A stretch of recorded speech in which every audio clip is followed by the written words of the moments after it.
September 17th, 2022. Halfcast 349, episode 349. Let's go. Of course, I have a few things to share with you guys. An evening of reflection. Shall we? Sex offender indicted in murder for hire plot relating to 12-year-old girl. When I think murder for hire, the first thing that comes to mind is two or more people, a group of people get in trouble. Somebody's going to tell and get everyone else in trouble. That person can't be allowed to make it to the stand. Some type of plans have to be met. Not putting money on the head of a 12-year-old child, just a baby that you've done so much to already. Sorry, Sarge, my body cam was malfunctioning. He ran into a door a few times while we were in the process of apprehending him. A registered sex offender in Rhode Island was indicted on charges relating to a murder for hire plot revolving around a 12-year-old girl who needed to end up dead. You could leave the last half of that sentence blank, and no matter how many people or how many tries, they would never think to finish it with that. A federal grand jury indicted 28-year-old Chandler Cardente on enticement of a minor committing a felony offense involving a minor while being a registered sex offender and interstate murder for hire charges, according to a report. These are the actions of a person who knew exactly what they were doing. These are also the actions of a person who clearly understood what they were doing was absolutely wrong. Cardente, who has multiple convictions for sex crimes, began messaging the girl via social media. How is he even allowed to have any social media? His internet usage should be heavily monitored and extremely limited. In December 2021, while posing as a 17-year-old boy, according to a report. The two had a sexual encounter and Cardente was arrested, the report noted. While in jail, he communicated with the person and displayed interest in having the girl murdered. Federal prosecutor said she was a witness against him, so Cardente allegedly offered the person $1,500 in equipment and an extra $200 to have her killed. A 12-year-old girl, you're putting money on her head like she's one of your co-defendants. We're not talking about an accomplice to a crime that he committed or a co-defendant that might turn state's evidence and send him away for a long time. We're talking about a 12-year-old child that was put in a terrible situation that was 100% all of his making. The person posing as the hitman, there's no such thing as hitmen. Time and time again, was really a Rhode Island State Police detective, as they usually are, who reportedly gave Cardente the opportunity to back out. I'm going to sleep at night, so I'm fine with it, Cardente alleged. I just need it done before I get indicted. A true and living piece of human feces. Next up. Man swings axe after fight in McDonald's. I have a solution. Give him a job. Let the lunatics keep the lunatics at bay. Give them some purpose. Give him a uniform. Don't give him nothing too strenuous, though, because after all, he is a nut. I'm just saying, people would bring their manners to the drive-thru if they knew there was an axe-wielding maniac at that last window. A man started swinging an axe in a McDonald's after getting into a fight with 3 people early Friday, police say. NYPD got a call around 2:25 a.m. about a fight in a McDonald's on Delancey Street. Witnesses told police that Michael Palacios, 31, had a fight with 3 unknown men. A video with over 13 million views on Twitter shows Palacios going into his backpack, that's the beginning, and removing an axe. Then officials said he started swinging the axe, breaking tables, shattering glass, and threatening the 3 men. At 2:25 a.m., everyone's wearing their beer muscles, and a 3-on-1 sounds absolutely fantastic until he pulls that axe out of his bag. Now you all think you're going to that big play place in the sky. Police found a knife in his backpack. He was arrested on the following charges: criminal mischief, 3 counts of menacing, 2 counts of criminal possession of a weapon. No injuries were reported by the victims. Next up, man who sent bomb threats to Merriam-Webster over fluid gender entries pleads guilty. Is this what we doing now, trolling a 190-year-old dictionary, looking for ways to get pissed off? You got too much time on your hands.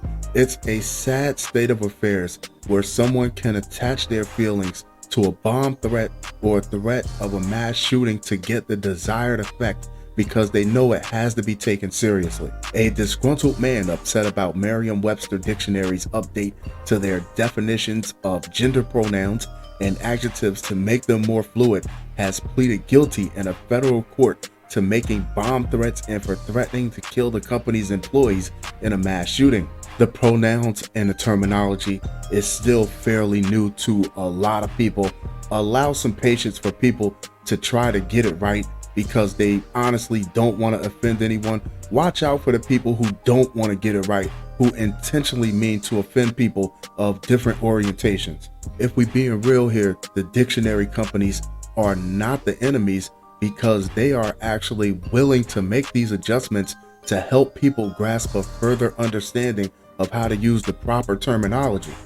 The U.S. attorneys in the District of Massachusetts alleges that Jeremy David Hansen, 34, of Rossmore, California, anonymously sent various threatening messages and comments demonstrating bias against specific gender identities submitted through its website's Contact Us page and in comment section on its web pages that corresponded to the word entries for girl and woman between the dates of October 2nd and October 8th, 2021. Authorities later identified the user as Hansen.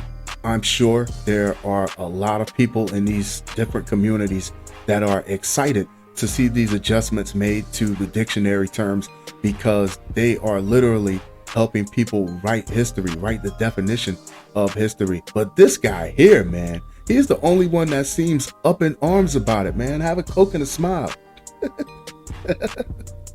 You look bent out of shape. Have a V8. Specifically, on October 2nd, 2021, Hansen used the handle @anonymous to post the following comment on the dictionary's website of the definition female. It is absolutely sickening that Merriam-Webster now tells blatant lies and promotes anti-science propaganda.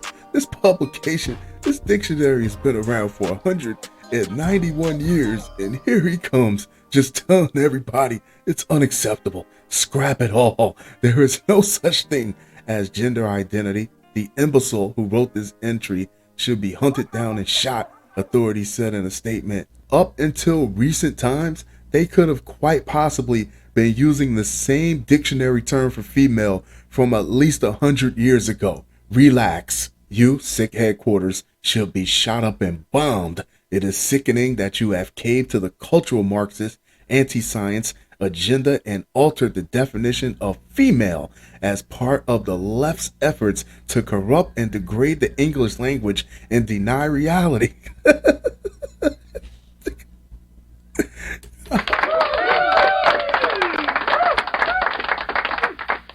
What are you going to do? Dump all the dictionaries in the harbor?